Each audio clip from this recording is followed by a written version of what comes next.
Welcome to Casting Light, everyone. I'm Jayla Mamadova, and we have with us today Dr. Brandy Young. Dr. Brandy Young is a Senior Technical Associate at the University of Rochester Medical Center and the CEO of BioDiagnostic Alliance. BioDiagnostic Alliance is a life sciences company that services the health needs of local and international resource-deprived regions for the purpose of positively impacting health disparities. Dr. Young previously held several positions, including that of Assistant Professor at Hampton University and a Carnegie Fellow at the University of Cape Town. Dr. Young, thank you so much for speaking with us today. I really appreciate it. And we actually have received several questions from viewers that are really keen on hearing your insights. So thank you so much and welcome. Well, thank you for having me. This is just an awesome thing that you're doing. And I'm just grateful to be here and add value in any way that I can. Well, we're beyond grateful to have you and to hear about your personal and professional growth. So just in starting off, Dr. Young, and I know you sent over your CV and it was just amazing to go through it, and it was a lot. So I'm super excited to learn about, how you've come about to where you are now. And maybe just in starting off, if you could share with us as to how you grew interested in translational sciences and how you have come to establish yourself as an expert in a very niche area of life sciences, particularly in small and large molecule analysis. Sure. Gosh, it's such an evolution in science. But I think if I have to really be honest, I've always been that I was that kid that took the computer apart and put it back together. And I was always tinkering and curious. I was that kid that, the family members would call on to fix things. So I think it's just really a natural interest there from very early on. And so that's probably the start of it, of my interest in science. And how it evolved into life science, I would say, is as an undergraduate, I was exposed to how I could use my technical knowledge and interest in manners of service. So, during my undergraduate years, I was fortunate enough to be exposed to many disciplines, material science, physical science, biological sciences. And I think I sorted out early on and during that time that I liked things that are a bit more tangible. I didn't appreciate as much abstraction as you commonly, get in chemistry or physics and things like that. I needed to really see the problem and deal with things that were presented to me in a more tangible way. So if I have to be honest, that's probably the evolution of it, of just how I developed in my formative years. And life science, all the way from my first opportunity out of graduate school till now has been an evolution of basic science, leadership opportunities, all with the interest of sort of helping and serving some type of way patients and medically, and adding value in that way. So it's been an evolution, and I'm still evolving to where I currently am now. I'm really involved in evidence-based medicine. And what that simply means is getting the best evidence to support patient care. So I'm very much immersed in that now. And it makes sense within the evolution of my career progression. And, just like anything else, I'm not static. I'm still evolving in this space. But at present, that's where I am. Dr. Young, for the younger audience that's trying to venture into this space, what would be some of the lessons learned that you would like to share, as well as you started off as an intern at Bristol Myers. So, what was the advantage of starting at large pharma?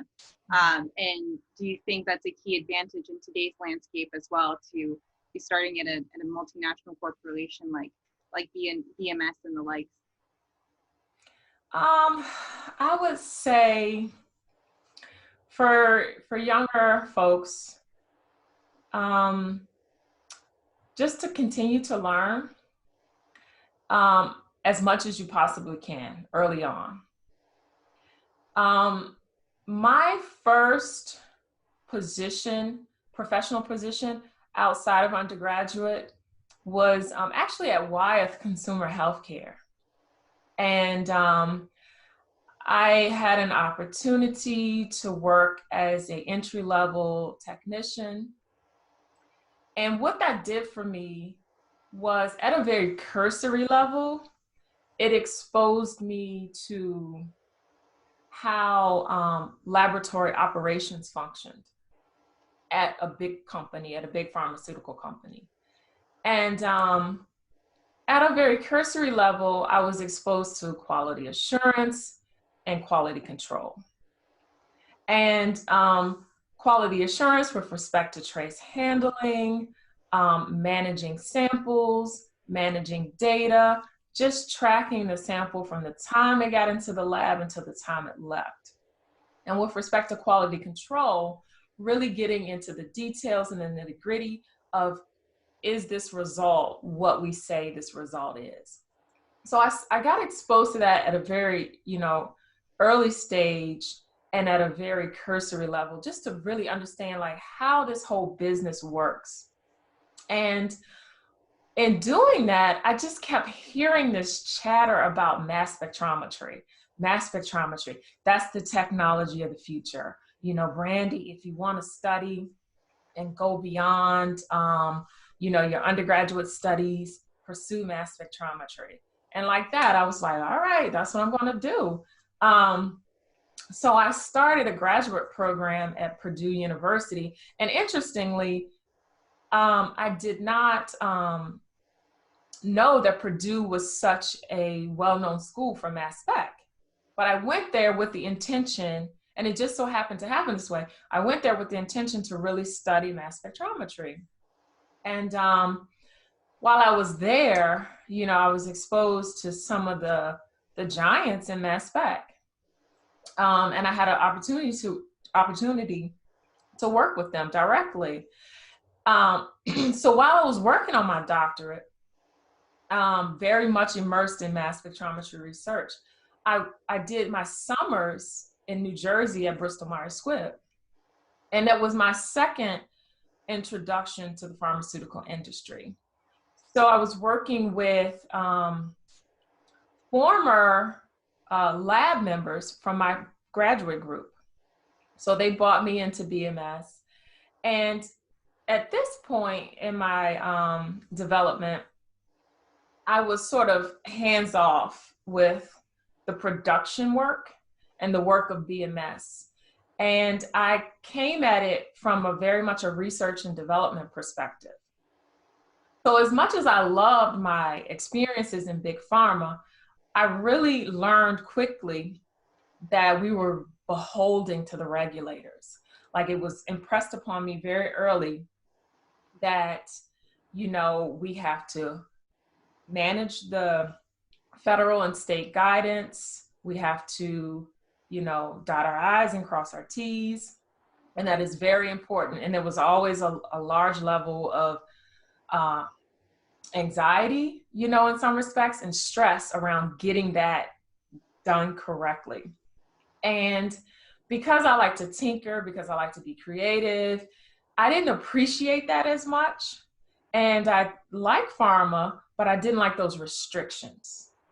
So at BMS, I had an opportunity to sort of step away from that and just be completely creative in the space of the pharmaceutical industry that was very well resourced, a lot of smart people, and just 2 summers the summer of 2004, I believe, in 2005, to just do whatever I wanted to do.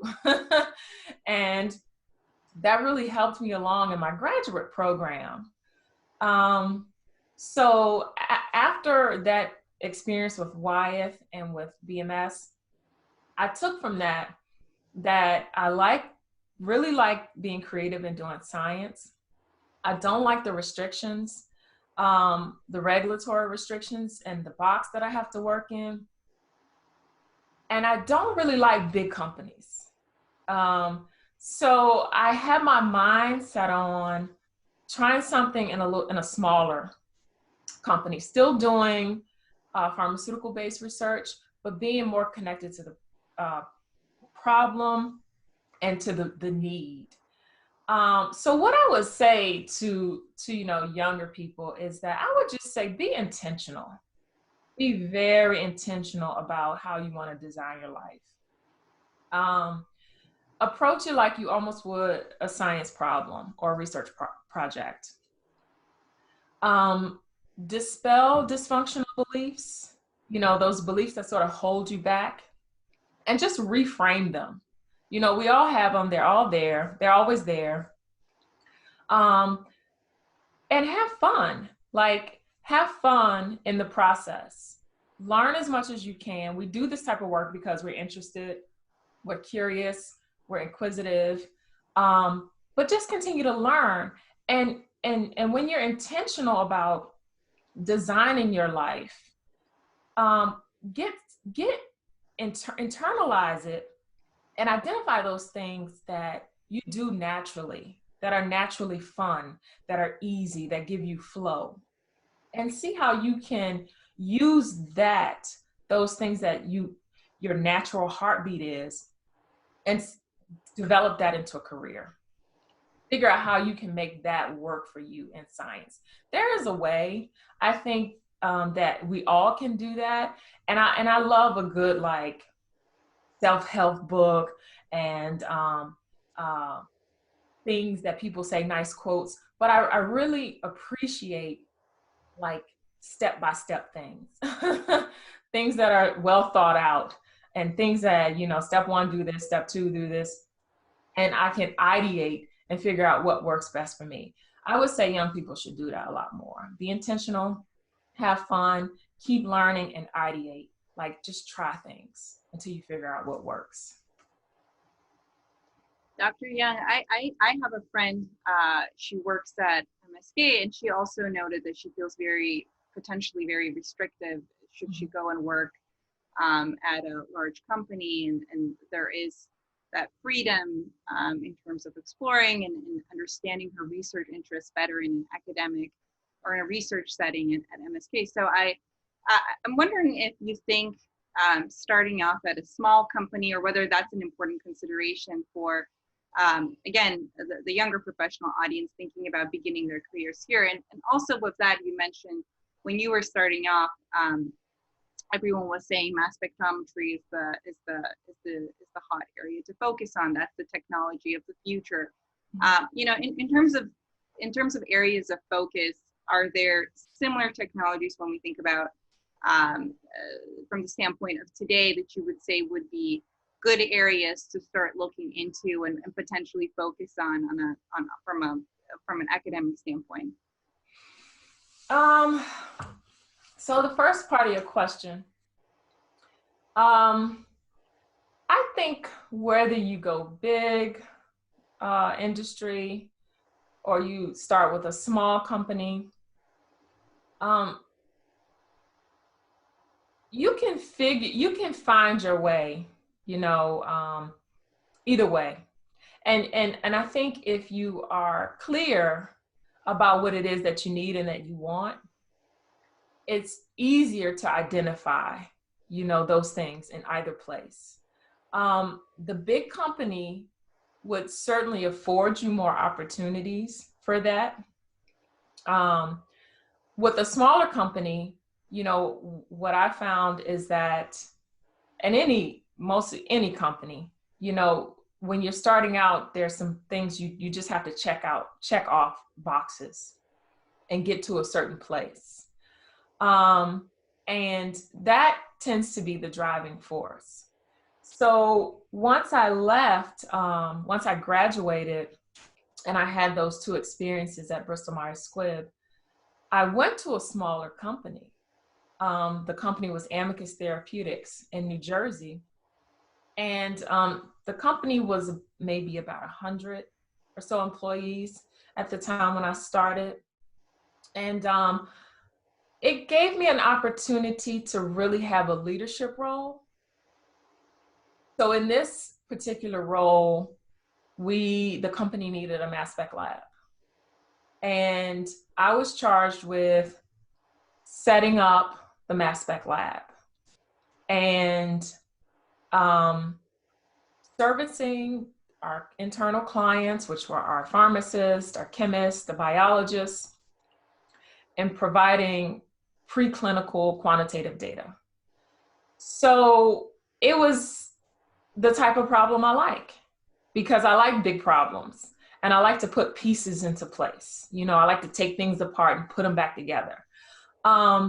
So that was really, you know, up my alley, and it allowed me the opportunity to be creative in how I wanted to do that. Almost like decorating your home. You know, you just bought your new home. Like, you know, where's the couch gonna go? You know, how are the dishes gonna be organized? Very much like that. So that was just perfect for me. And I think if you know, like I said, if you know what it is that you really want to do and are clear and intentional, you can find that. You know, you can find those opportunities wherever. And if you're in a position that you feel like you might be a bit restricted in, sometimes it's good. Another thing that can be done is to look outside of your company, you know, outside of the business that is your 9 to 5. There are awesome opportunities I'm now finding in the community that need my services in so many different ways. So I would encourage, you know, if you are frustrated with a particular position and you don't quite know, you know, where you fit perhaps, or if this is something you want to do long term and you're still ideating, think outside of that space. That is another helpful tidbit, and I've seen that work quite a bit for many others. So the second part of your question was, I forgot now. In having mentioned, you know, when you were starting off, you were being told mass spec is the area to focus on. So just in a similar way, if you would have that bit of advice in terms of, you know, new technologies, be it in diagnostics or just broader, that should be areas of focus and you think are going to be part of the future, and where you think viewers would stand to benefit in terms of focusing their education or learning about those new technologies and areas of growth? What I see are the sought after skills are somebody like myself with expertise in mass spec, but also has a very good handle on data science. Be it artificial learning or just mining large databases. So, and I just want to talk specifically about that skill. I feel like you almost have to have that type of training in science. So if you choose to craft your career and you're interested in genetics, if you're interested in specifically something like CRISPR technology, that is awesome. And it is a good thing to specialize because you position yourself in a place where you're like one of a handful of people that can develop such techniques, that can, you know, implement such techniques in whatever business it might be. But to add on to that, the data science piece, where we're in a place now where we're inundated with data, you know, to be that scientist that can make sense of all of that data, that can organize all of that data, and add value to a business in terms of, hypothesis-driven research, or even predicting, outcomes. That's like a awesome thing. Like nowadays, I think there's just so much data. You can just sit down and just mine the data we have, and create new ideas, or solve solutions, solve problems with the data we have. So right now, I would say data science for sure. And those skills are so applicable in other industries. You don't have to just do, basic science. You can do business if you have that particular skill set. And with the training of a scientist, I don't see why a person couldn't sort of jump fields. Once you understand the scientific method, once you understand how to pull apart a problem, and you have the added skill of something like data science, and you can switch between the various programs like R and Python and all of them that I don't quite know myself, I think that makes you very marketable. Slightly pivoting, Dr. Young, but I would like to maybe hear more about your interest in advancing the health system, both on a domestic and international front, and making healthcare more accessible. And in a bit, I want to talk about BioDiagnostic Alliance, but before then, also just your experience as a Carnegie Fellow and what it was like in terms of developing point-of-care diagnostics in third world settings. What were some of the challenges and lessons learned? And would you say that was the starting point that brought you to finding BioDiagnostic Alliance? Yeah, definitely. Once I finished, after I left Amicus Therapeutics in New Jersey, I had an opportunity to work in Cape Town, South Africa. And there, I was charged with developing the mass spec technology in the Western Cape. So the University of Cape Town wants a mass spec. The business people in the community want mass spec technology there. The hospital wants to use this mass spec. It's like the word is traveling. Like we all need to have these mass specs in our labs, in our hospitals, in the community.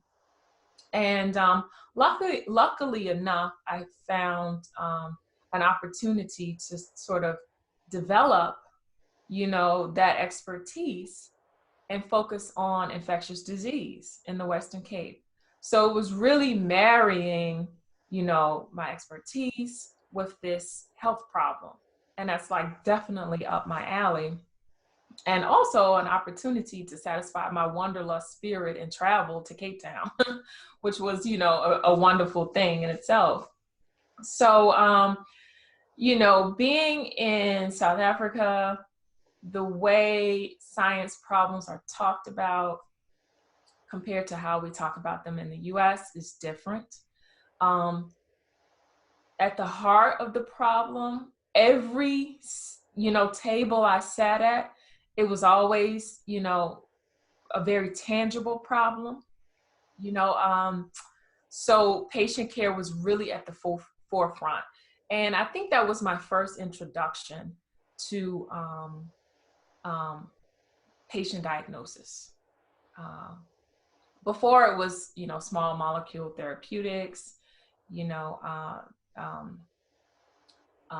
satisfying the regulators, all the requirements from the FDA. So here it was use this technology to build a test.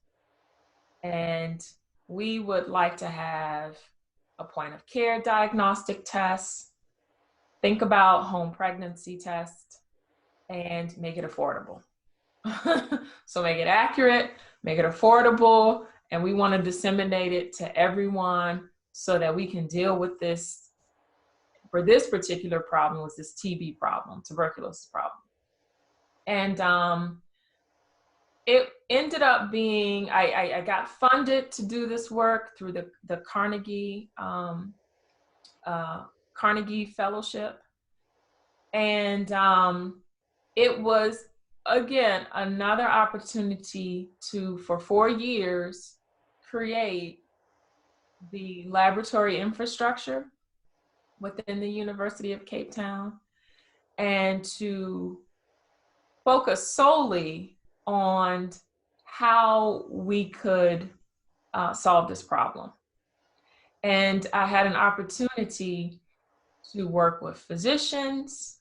I had an opportunity to work with basic scientists and pull this team together to solve this problem. And I would say that that experience was the first experience where people really relied on me as a point of contact to satisfy the analytical analysis for this big project, because it was a really, really big project, and I fed in this small way. So from that, I really started to appreciate and understand how personalized diagnosis can happen. And also, I started to appreciate how technology gets developed from the inception of the idea to the completion of the product, and how this process happens, and it's still happening, and how long it takes, and how many people are involved. And from that, for personal reasons, I had to leave South Africa and come back to the US. But I wasn't prepared to really let that work go, because it was successful and exciting, and I could see the promise of it. So when I got back here to the US, I took on a faculty appointment with the intention to really continue to develop that type of work. So there was urgency in Cape Town for a tuberculosis test, and there still is. I mean, we're here in the era of COVID, and we can see how urgent it is to have an accurate diagnostic test, and how wonderful it would be to have something at point of care, like a home pregnancy test, that anybody can buy at CVS or your local pharmacy, and just see if you have, if you're positive or negative for disease. So the urgency we feel now actually was what we were feeling at that time in Cape Town for TB. And when I got back here to the US, I quickly realized that there wasn't the same level of urgency and that, problems are funded, or rather research is funded where there are matters of urgency. And I quickly realized I needed to develop a network of people that would help me with this particular project. It's still a project I'm very much interested in. I haven't been very successful with getting funding, but I had been successful with continuing the research efforts, continuing to identify biomarkers that are specific for tuberculosis in HIV patients and patients that are latently infected.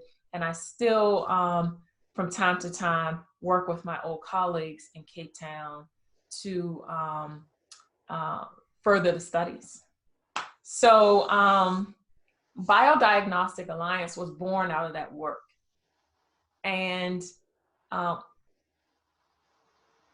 in addition to just the technology, there was a lot of learning going on to how to set up a company. A lot of learning around, the different pieces that are needed to develop a product from inception to completion. And we're still working to further that technology, because it's certainly needed there. And there are a lot of parallels to what I did there to what I'm currently doing, in a much bigger space for a lot more patients and for many, many disease indications in addition to TB. Dr. Young, in terms of funding, it is interesting that you noted that, well, that is the driver of the way in which research unfolds, and perhaps it can even dictate the pace of certain projects. So if you could just speak to domestic versus international funding and what your experience has been with BioDiagnostic Alliance and the way in which certain projects are of your focus, or maybe certain indications within infectious disease would be your initial focus, and how you are prioritizing those projects and patient populations, really, since your finding of the organization in 2014. Yeah. So in South Africa, much of the funding came from the United States and the European Union. Projects that were funded locally were generally at the behest of the government, the South African government, and they sort of funneled down. There was not much infusion of cash from local business. There is not, as far as I can see, a large NGO presence to fund research. So companies, universities, institutions predominantly relied on funding from outside sources, being the US and the European Union. Within the US, my experience at the professorate level, as well as the small business level, was that you have to have the right connections. It is very difficult to start something sort of in isolation. And I'm sure everyone knows this, you've heard it before, but what I learned was that I needed to spend a lot more time networking and connecting with people, and probably a lot less time in the lab. The technology will come, and it did come, but connecting with people that had similar interests and similar focus was a challenge, specifically in the space of TB, because it's not a huge problem in the United States. So in that instance, connecting, I learned that I need to connect with the global health organizations, like the Bill and Melinda Gates organization, some of the other ones throughout the US. But otherwise, my experience is, if it's not an issue affecting, the American populace, and it's not in that small space of global health, then, it's not going to get funded. It's just not going to get funded. I think now we can see the value, due to COVID, of having our eyes in multiple places, and our hands in multiple places. So yeah, I think, that's some shift in thinking. And there's going to be some shift in thinking with respect to the health of, global citizens, because things don't, diseases, they don't have barriers. They can, affect people in Cape Town, South Africa, and they can also affect us, in New York, in the United States. So I think moving forward, that mindset will definitely change. We'll have to change. And you think that will be at least pushed by the pandemic? Do you think that's going to be a strong enough push to change that mindset? I think so. I have to be fair. I do know that work is going on, like institutions like Fogarty, et cetera. A lot of work goes on at Johns Hopkins, but not nearly enough. not nearly enough. And I think that's what we kind of see now, being that we're so surprised by how much we don't know about COVID and how much we could potentially know if we had the right systems in place to deal with it. So yeah, I do feel like, there'll be some renewed energy in that space. And Dr. Young, just thinking about funding as well as the need for a change in mindset, if we look at COVID-19 with the paucity of data that we've seen around, be it therapeutics, but also with the range and the accuracy of all the diagnostics platforms and the need for that point of care testing, one that's more efficacious and more accurate on so many levels. How would you comment perhaps on, the critics highlighting that a lot of the driver for this is the way in which large biopharma incentives are made when they're thinking about ultimately not having recurring revenue from this as a long-term potential, and at some point we'll probably are going to get herd immunity, and so there's no point investing in this. How much of that mindset has spilled over across the landscape, and how difficult do you think it will be to change post-pandemic, and are we going to see funding of institutions and organizations like BioDiagnostic Alliance that are actually targeting a very much needed area that needs change? I'm not so immersed in the business world with respect to how the pharmaceutical industry might view the current pandemic, and whether or not they need to develop therapeutics to address it because they think, oh, we're all going to get herd immunity. However, I can't imagine that businesses would be okay with the upheaval of a business as we know it, and I don't think, I do know that there's a lot of interest, at least in the medical school, on getting the right treatment regimens for patients that are coming into the ICU. And there are a lot of clinical trials going on to figure out, what are the best practices for patient care. And they've been quite successful. And as they're learning, I don't think we know enough right now as scientists to really say what it means for all of us to have herd immunity. Like, I don't think we're prepared to deal with the reality of that because that could be a really bad thing in terms of mortality rates, morbidity rates, etc. So in terms of diagnosis in the hospital, the hospital is getting slammed. Those types of tests are handled in our microbiology department. I'm in toxicology, and I just see the test constantly coming in.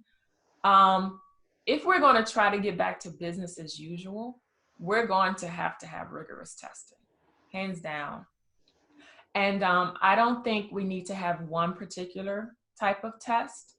I do see an opportunity here to develop new technologies that are truly point of care. I do see opportunities to improve the accuracy of the test so that we can deal with the number of false positives and false negatives, etc. And I do see a need for tests that will tell us if we've been exposed, and those tests to be done rapidly. We currently have some antibody screens that are being done at the hospital. And I can see a place where those tests could be done and we could quickly turn them around. So I see the value in testing, and I see the value in understanding the treatment regimens and the treatment arms, like what's being done in our hospital. And I see that it's working here in Western New York.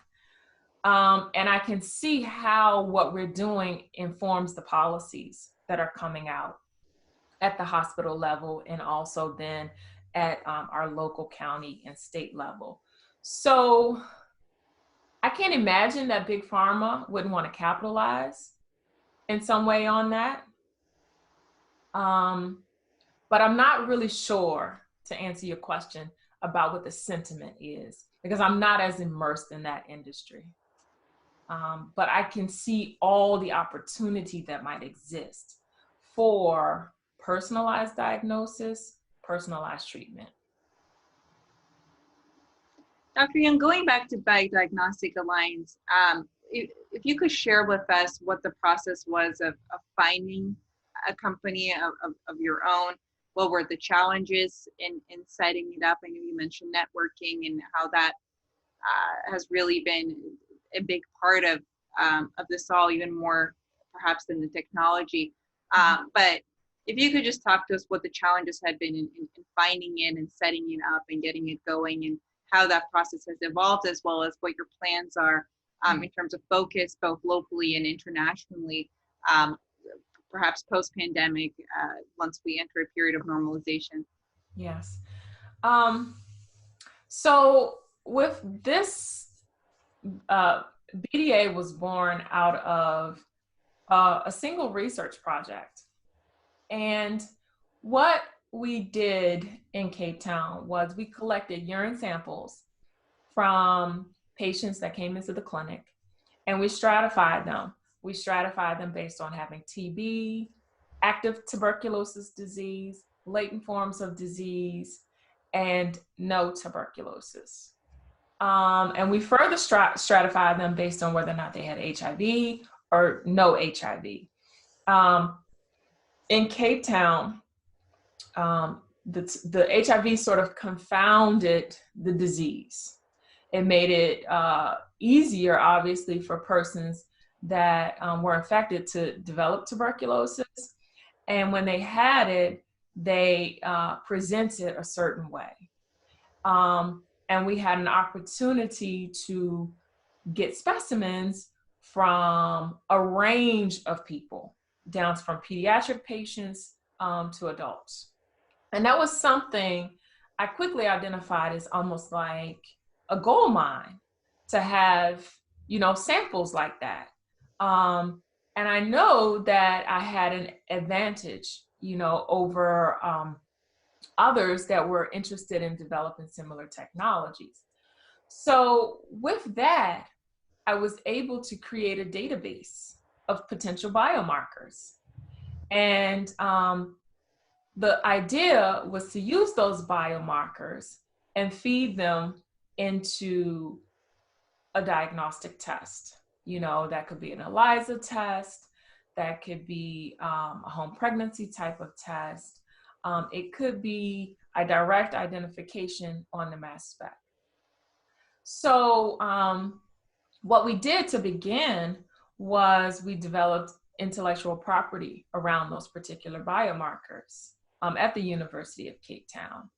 And when I left, I said, the technology is meant to stay here at the University of Cape Town, but I would like to develop some ideas around this particular technology with respect to diagnosis.